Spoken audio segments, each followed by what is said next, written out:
Hello. Hi everyone. So guys, आज हम बात करेंगे एक कॉन्सेप्ट के ऊपर। ये कॉन्सेप्ट है बेसिकली फुल किटिंग सिस्टम। इस फुल किटिंग सिस्टम में आप अपने प्रोडक्शन की प्लानिंग कर सकते हैं, साथ के साथ मटेरियल रिजर्व भी कर सकते हैं, सो दैट कि आप जब भी नेक्स्ट प्रोडक्ट की प्लानिंग करेंगे तो वो मटेरियल ऑटोमेटिकली स्टॉक से बुक हो जाए। सो मैं अभी आपको एग्जांपल करके दिखाऊंगा लाइव सिस्टम में। सो बेसिकली एक कंपनी है जो प्लेइंग कार्ड्स बनाती है, मुंबई बेस्ड फर्म है, उसके लिए हमने सिस्टम डिज़ाइन किया है। तो अभी आप देखेंगे मैंने कुछ ऊपर इंटरफेस खोले हुए हैं। फर्स्ट इंटरफेस जो है हमारा ये है बेसिकली फुल किटिंग का पार्ट, जिसमें आप प्रोडक्शन प्लानिंग या फुल किटिंग कर पाएंगे। And the second one is inventory management system. तो लाइक आप जैसे ही देखेंगे कि आपने जैसे फुल किटिंग प्लानिंग किया तो ऑटोमेटिकली जो मटेरियल होगा वो भी आपका रिजर्व हो जाएगा। आपका मटेरियल ऑटोमेटिकली रिजर्व हो जाएगा, जैसा कि मैं अभी आपको दिखा रहा हूँ यहाँ पे। और उसके अकॉर्डिंग ही आपका वो जो रिज़र्व मटेरियल है उसके अकॉर्डिंग जब आप मटेरियल को इशू करेंगे तो सिमिलरली वो रिज़र्व मटेरियल कम हो जाएगा और आपका स्टॉक भी अपडेट हो जाएगा ऑन इमीडिएट बिहाफ। तो अभी हम एक एंट्री करके देखते हैं। इस एंट्री में मैं आपको दिखाऊंगा कि सपोज़ अगर आप किसी एक प्रोडक्ट की प्रोडक्शन प्लानिंग कर रहे हैं तो वो कैसे कर सकते हैं। सो ये आप वर्क ऑर्डर देख रहे हैं, मैं आपको क्लिक करके दिखा रहा हूँ। कहीं पर भी हमने फॉर्मूला नहीं लगाया, सारा स्क्रिप्ट बेस्ड है ये। तो आप देखेंगे जब भी मैं कुछ फुल किटिंग करूँगा किसी भी प्रोडक्ट की, तो जो मेरा कंसर्न पर्सन है जिसका मैंने बैकएंड में ईमेल आईडी या मोबाइल नंबर डिफाइन किया हुआ है फॉर द प्रोडक्शन, उसको ऑटोमेटिकली एक पीडीएफ व्हाट्सएप और ईमेल हो जाएगा। तो जैसे कि अभी आप देख रहे हैं ये एक work order number auto generate होता है जो सीरीज़ वाइज चलेगा। तो अभी एक हमने 5 सीरीज़ का वर्क ऑर्डर नंबर लिया हुआ है, जैसा as you can see on the interface. So ये है वर्क ऑर्डर नंबर 10001।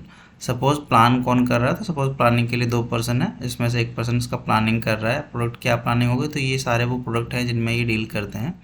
तो एक रैंडमली हम एक प्रोडक्ट उठा लेते हैं, सपोज़ जीएसटी बोनस 555 उठा लेते हैं और हम बोलते हैं कि इनको इसकी 25,000 पीसेस बनाने हैं, राइट। तो मैंने 25,000 सेलेक्ट कर लिया, एंटर कर दिया। ऑपरेटर में मैंने सेलेक्ट कर लिया कि शैलेंद्र कुमार है जो ऑपरेटर, जिस ऑपरेटर के अंडर में ये जॉब वर्क ऑर्डर चलेगा। एंड ये ऑर्डर किस दिन एग्जीक्यूट होगा वो एग्जीक्यूशन की मैं डेट यहाँ से एंटर कर दूंगा। तो सपोज़ मैंने डिफाइन कर दिया 8 सितंबर और मैंने यहाँ से ऑर्डर को एक्टिव कर दिया। तो बेसिकली ये ऑर्डर को एक्टिव करना है, ये क्या है, ये ऑर्डर को एक्टिव करने का मतलब है कि अगर in any case same order को अगर आप रिकॉल करते हैं, यानी आपने कुछ चेंजेस कर दिए या कुछ चेंजेस करने हैं सेम ऑर्डर में जॉब ऑर्डर बनने के बाद भी, तो वो भी आप कर सकते हैं।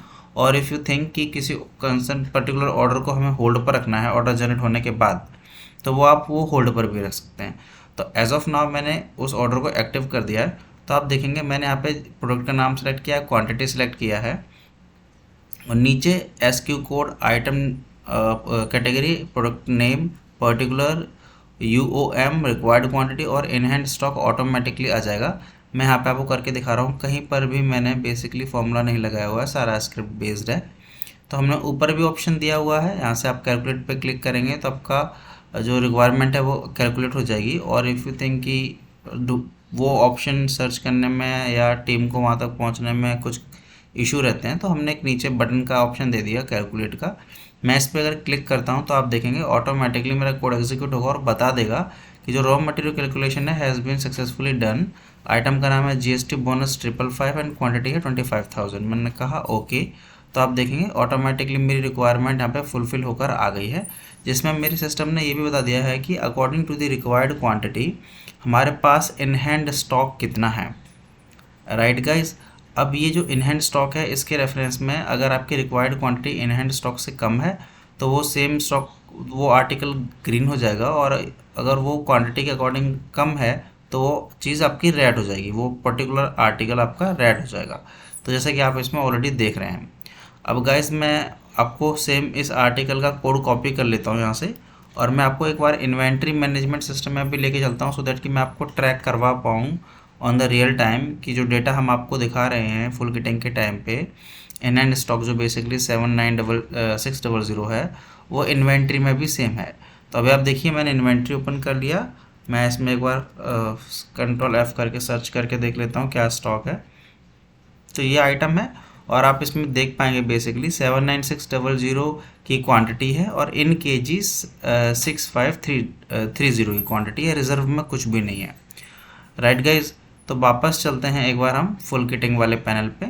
अब क्या करना है मुझे जस्ट इसमें सिलेक्ट मैंने कर दिया calculate. If any concern person said कि जो रिक्वायर्ड क्वांटिटी है according to the standard BOM गलत आ रही है, तो वो उसको इमीडिएटली यहीं पर अपडेट भी कर सकता है। सो दैट कि अगर मैं यहाँ पर 26,000 कर दूंगा, तो जब मैं ऑर्डर को कैप्चर करूँगा या इस जॉब ऑर्डर को जनरेट करूँगा, तो मेरी जो एक्चुअल फिगर है उसमें 26,000 ही रीड करेगा। और इफ़ यू थिंक कि नहीं हमें बेसिकली ये वाला आर्टिकल नहीं लगता है, या कोई और दूसरा आइटम आपको लगता है कि उसकी क्वांटिटी कम यहाँ पे दिखा रहा है, इतनी नहीं ज़्यादा लगनी चाहिए, तो वो चीज़ भी आप यहीं पर अपडेट कर सकते हैं। राइट गाइज, तो अब मैं आगे चलता हूँ। तो सपोज आपने फिगर अपडेट कर दी और अब हम इसका एक, आपने देखा कि जब बेसिकली हमने यहाँ पे आर्टिकल सेलेक्ट किया था GST बोनस 555, तो अकॉर्डिंग टू द ऑर्डर जो हम ऑलरेडी ऑर्डर कैप्चर कर रहे हैं दूसरे इंटरफेस के थ्रू, तो उस ऑर्डर के रेफरेंस में कितना हमारे पास ऑर्डर है कैप्चर, तो आप देख पाएंगे 2400 शीट्स का ये ऑलरेडी ऑर्डर है हमारे पास। 2400 शीट्स को हमें सेम आर्टिकल का 2400 शीट्स का पेंडिंग ऑर्डर है। तो अगर आपको लगता है कि सेम क्वांटिटी का बनाना है तो आप सेम क्वांटिटी एंटर कर सकते हैं। जैसे कि मैं आपको 2400 भी एंटर करके दिखाता हूँ। मैं एंटर करूँगा और कैलकुलेट पे क्लिक करूँगा, तो मेरा बॉम्ब ऑटोमेटिकली अपडेट हो जाएगा एज पर दी 2400 पीसेस के अकॉर्डिंग। आप देख पा रहे हैं गाइस, सारा मटेरियल मेरा फिर से शॉर्ट आउट हो गया। और इफ़ यू थिंक कि नहीं हमारे को ज़्यादा क्वांटिटी बनानी है तो आप ज़्यादा भी बना सकते हैं। तो एज ऑफ नाउ हम 2400 के अकॉर्डिंग चल रहे हैं। अब हमारे को डेटा कैप्चर कराना है, सो दैट कि अब हम जस्ट यहाँ पे सिलेक्ट करेंगे सेव। तो आप देखेंगे ऑटोमेटिकली स्क्रिप्ट रन होगी, जिसमें जो हमारा ऑपरेटर है उस ऑपरेटर को ऑटो ईमेलिंग और ऑटो व्हाट्सएप भी चला जाएगा regarding the same work order. तो अभी आप देखेंगे राइट में मैंने व्हाट्सएप ओपन किया हुआ है, तो यहाँ पे जब भी व्हाट्सएप आएगा तो अभी बैकएंड पे मैंने अपना डाला हुआ है ईमेल आईडी नंबर। तो अभी के केस में देखेंगे आप, मुझे व्हाट्सएप आ गया है यहाँ पे मैं ओके कर दूंगा। तो आप देखेंगे ये मेरा इंटरफेस क्लीन हो गया और मुझे यहाँ पे इस तरह का एक व्हाट्सएप आ गया है। इस व्हाट्सएप पे मैं क्लिक करता हूँ तो मैं PDF फाइल खोल पाऊँगा। और सिमिलरली मैं अगर आप मेल में आपको जाके दिखाऊँ तो सिस्टम में किस तरह की मेल सेंड हुई है, तो वो मेल भी दिखा देता हूँ। जैसे आप देख पा रहे हैं 0 मिनट दिखा रहा है और इस तरह की एक PDF अटैचमेंट जा चुकी है WO10001 की। इसको मैं जूम करके आपको दिखा रहा हूँ तो आप प्रॉपर्ली देख पाएंगे 2400 पीसेस के रेफरेंस में ही हमने जॉब ऑर्डर नंबर बनाया था। तो और इस तरह ऑटोमेटिकली उसका एक PDF रिकॉर्ड जनरेट हो गया। वापस चलते हैं मेन इंटरफेस पे। तो गाइज आप देख पाएंगे ये इंटरफेस क्लीन हो गया for the second job order number. तो दूसरा जॉब ऑर्डर नंबर यहाँ पे अपडेट हो जाएगा। एंड अगर मैं अभी बात करता हूँ PDF रिकॉर्ड्स की, तो PDF रिकॉर्ड में चल के आप देखेंगे यहाँ पे, तो ऑटोमेटिकली हमारे को इस तरह जो PDF रिकॉर्ड जनरेट हुआ था वो दिखा देगा बेसिकली क्या क्वांटिटी है, क्या PDF था, क्या क्वांटिटी थी, क्या आर्टिकल है, ऑपरेटर कौन है, किस डेट में एग्जीक्यूट हुआ और वो ऑर्डर अभी एक्टिवेट है। तो इस तरह यहाँ पे PDF रिकॉर्ड भी अपडेट हो जाता है। साथ ही साथ सिस्टम एक Google sheet, separate Google sheet, editable sheet भी जनरेट कर देता है। जैसे आप देख पा रहे हैं ये एडिटेबल गूगल शीट भी जनरेट उसने कर दी है। अब वापस चलते हैं इंटरफेस पे और सपोज अगर हमारे को इस पर्टिकुलर ऑर्डर के रेफरेंस में अगर हमारे को फिर से सेम ऑर्डर को रिकॉल करना है कुछ चेंजेस करने के लिए, तो आप यहाँ पे देखेंगे ड्रॉप डाउन पे क्लिक करेंगे रिकॉल वर्क ऑर्डर पे, तो ऑलरेडी वो वर्क ऑर्डर नंबर दिख रहा होगा, उसको मैंने सेलेक्ट किया। तो आप देखेंगे मेरा कोड एग्जीक्यूट होगा और फिर से सारा डेटा लाके मुझे यहाँ पे इंस्टेंटली फैच करा देगा। तो आप देखेंगे यहाँ पे मेरा सारा डेटा फैच हो गया। अगर मुझे अब इसमें फिगर चेंज करनी है, सपोज मुझे 2400 की जगह 25,000 करना है, तो आप देखेंगे मेरी 25,000 कर दिया मैंने। अब बट मेरा रॉ मटेरियल अभी अपडेट नहीं हुआ है।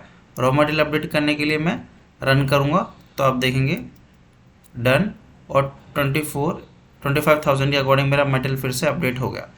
राइट, सेम जॉब ऑर्डर को मैं फिर से स्टोर करा देता हूँ, तो मेरा जॉब ऑर्डर अपडेट हो जाएगा। और जैसे कि आपने देखा था पहली बार मुझे क्या था कि न्यू ऑर्डर अब जनरेटेड, इस बार हमने सेम जॉब ऑर्डर को रिवाइज किया है, तो इसमें मुझे जो व्हाट्सएप जाएगा या ईमेल जाएगा वो मुझे रिवाइज का जाएगा इंस्टेड ऑफ जनरेशन का। मैंने ओके किया तो मैं आपको दिखा पा रहा हूँ बेसिकली जो पहला व्हाट्सएप गया उसमें जनरेटेड है, new order generated. And second WhatsApp में आप देख पा रहे हैं existing order has been revised. Right, तो पहली क्वांटिटी 2400 थी, अभी क्वांटिटी 25,000 है। आप देखेंगे इंटरफेस फिर से हमारा क्लीन हो गया फॉर द न्यू ऑर्डर। अब गाइज एक बार चलते हैं इसके सेकंड इंटरफेस पे, जिसमें हम ये देख पाएंगे कि जो भी मैंने अभी जॉब ऑर्डर जनरेट किया है उस जॉब ऑर्डर के रेफरेंस में मेरा जो PDF है वो PDF रिकॉर्ड भी अपडेट हो गया है। तो आप देख पाएंगे अगर मैं PDF रिकॉर्ड आपको ओपन करके दिखाऊं तो पहले PDF रिकॉर्ड में 2400 था एंड सेकंड रिकॉर्ड में 25,000 हो गया होगा। तो आप देखेंगे यहाँ पे ये 25,000 हो गया, राइट। तो जो डूअर है उसके पास जो मेल गई है उस मेल में दोनों अटैचमेंट्स हैं, वो 24,000 को भी कंसिडर करेगा but as a record, old record, और उसको जो ईमेल और व्हाट्सएप गया है उसमें भी हम प्रॉपरली भेज रहे हैं कि ये नया है या आपका रिवाइज्ड ऑर्डर है। गाइस अब बात करते हैं इन्वेंट्री मैनेजमेंट सिस्टम में। तो आप देखेंगे सेम आर्टिकल मैंने अभी भी सिलेक्ट किया हुआ है, पहले फिगर आ रही थी 79600, अभी आपकी फिगर देखेंगे ऑटोमेटिकली इसमें से 25,000 की जो क्वांटिटी थी वो माइनस हो गई है, राइट। तो अभी 54600 बच गया। तो 54600 के अकॉर्डिंग 79600 था, 25,000 माइनस कर देंगे तो 54600 आ गया। अगर मैं सेम इसी आर्टिकल का फिर से ऑर्डर प्लेस करता हूं तो आप देखेंगे इस बार जो हमें रॉ मटेरियल दिखाएगा वो मेरा रॉ मटेरियल 54600 ही दिखाएगा। तो लाइक मैं फिर से एक बार इंटरफेस पे चलता हूं और GST बोनस ही सिलेक्ट कर लेता हूं सपोज GST बोनस 555, और मैं यहाँ पे कोई भी रैंडम 10,000 की क्वांटिटी डाल देता हूँ, 1 लाख की क्वांटिटी डाल देता हूँ, रन करूँगा। तो आप यहाँ पे देखेंगे जो बेसिकली अभी जो इन हैंड स्टॉक दिखाएगा वो शीट्स के रेफरेंस में तो 54600 ही दिखा रहा है, जो मेरा बेसिकली IMS में ऑलरेडी अपडेटेड है। तो आप देखेंगे इस तरह हमारा रॉ मटेरियल भी रिजर्व हो रहा है हर एक जगह पे, जो भी रॉ मटेरियल हमारा यूज़ होना है वो रॉ मटेरियल ऑटोमेटिकली यहाँ पे रिजर्व हो जाता है इन एग्जिस्टिंग स्टॉक से, राइट गाइज। अब बेसिकली बात करते हैं कि सपोज अगर किसी ऑर्डर के रेफरेंस में वो मटेरियल कंज्यूम कर रहा है तो वो कैसे एंट्री कर सकते हैं। तो जैसे कि आप यहाँ पे देखेंगे हमने एंट्री पास करी 10001 के रेफरेंस में एक एंट्री पास कर रहे हैं शैलेंद्र, ठीक है। ये बेसिकली कंजप्शन है और ये वेयर हाउस प्रोडक्शन फ्लोर से है। क्या मटेरियल इशू किया जा रहा है, तो लाइक सपोज अभी के केस में क्या है कि यहाँ पे इनको देखना पड़ता है कि क्या रॉ मटेरियल उस ऑर्डर में यूज़ होगा। सिमिलरली इसको हम इंडिकेट कुछ इस तरह कर देंगे कि जब भी वो ऑर्डर नंबर ऊपर से सेलेक्ट करेंगे तो ऑटोमेटिकली यहाँ पे वही आर्टिकल्स दिखेंगे जिन आर्टिकल्स का कंजप्शन होना है इन ऑर्डर्स में। तो अभी के तौर पे हम क्या करते हैं, कोई एक टेम्प्रेरी बेस पे एंट्री करने के लिए एक आर्टिकल उठा लेते हैं और इसमें से कुछ क्वांटिटी हम इशू करेंगे। तो एज ऑफ नाउ आप देखेंगे इंटरफेस पर 25,000 की रिजर्व क्वान्टिटी है। एंड अगर मैं यहाँ पे सिलेक्ट कर लेता हूँ उस आर्टिकल को और आप देख पाएंगे जो इन हैंड स्टॉक है वो हमारा 54600 ही दिखा रहा है अपडेटेड स्टॉक, और मैं इसमें सपोज कर देता हूँ कि 23,000 हमने इसमें से इशू कर दिया, राइट। मैंने इसको 23,000 डाल के ओके किया तो मेरा कोड एग्जीक्यूट होगा, सेम डेटा को इन्वेंट्री मैनेजमेंट सिस्टम में अपडेट कर देगा, इसमें कि मेरे पास मैसेज आएगा डन हो गया है। वापस चलते हैं हम IMS पे, तो आप यहाँ पे देखेंगे अभी इसमें हमें बेसिकली दिखा रहा है ये 54600, इमीडिएटली अभी ये अपडेट हो जाएगा। तो जो फिगर हमने 2500 में से यानी 25,000 में से जो 23,000 समथिंग हमने कंज्यूम किया है वो ऑटोमेटिकली भी इसमें से माइनस हो जाएगा। मैं एक बार इसको रिफ़्रेश कर देता हूँ सो दैट कि हमारे को वेट ना करना पड़े। तो वैसे जैसे अगर हम नॉर्मली बात करते हैं तो इसमें आपको रिफ़्रेश करने की ज़रूरत नहीं है, बट जैसे कि आपने देखा हमने अभी भी रिफ़्रेश नहीं किया बट ऑलरेडी ये फिगर हमारी अपडेट हो गई है। तो जो 25,000 में से मैंने 23,000 कंज्यूम कर लिया तो ऑटोमेटिकली मेरा 2,000 बच गया, राइट गाइज। तो आप देखेंगे यहाँ पे ऑलरेडी हमारा जो स्टॉक है 54600 हम पे दिखा रहा है कि 54600 ही हमारे पास एग्जिस्टिंग स्टॉक बचेगा। तो ये हो गया कॉन्सेप्ट गाइस कि कैसे ओवरऑल सिस्टम वर्क कर रहा है, जिसमें से इमीडिएटली आप अपना रॉ मटेरियल भी रिजर्व कर पा रहे हैं और प्लानिंग भी कर पा रहे हैं कि बेसिकली क्या ऑर्डर हमारे को प्रोडक्शन पे चलाना है। तो इसी तरह आपका डेटाबेस भी यहाँ पे अपडेट होता जाता है, आप देख पाएंगे प्रॉपर्ली एक ऑर्डर के रेफरेंस में कितनी बार एक्शन लिया गया है वो आपको यहाँ पे इमीडिएटली दिख जाएगा for future analysis. So guys ये था concept overall full kiting system का, जिसमें आप देख पा रहे हैं कि ईमेलिंग भी हो रही है, व्हाट्सएप भी हो रही है, PDF रिकॉर्ड्स भी जनरेट हो रहे हैं। और इन एनी केस आपको लगता है कि किसी फुल किटिंग वाले प्रोडक्ट में अगर आपको लगता है कि आपने जो फुल किटिंग करी है, प्रोडक्शन प्लानिंग की है, उसमें कुछ चेंजेस करने हैं तो वो आप मैनुअली चेंजेस भी at the time instantly same interface पे कर सकते हो। So guys, I hope you like the concept. I hope you like the video. If you like, please like and subscribe my YouTube channel as well. Thank you guys. Thank you so much. Bye.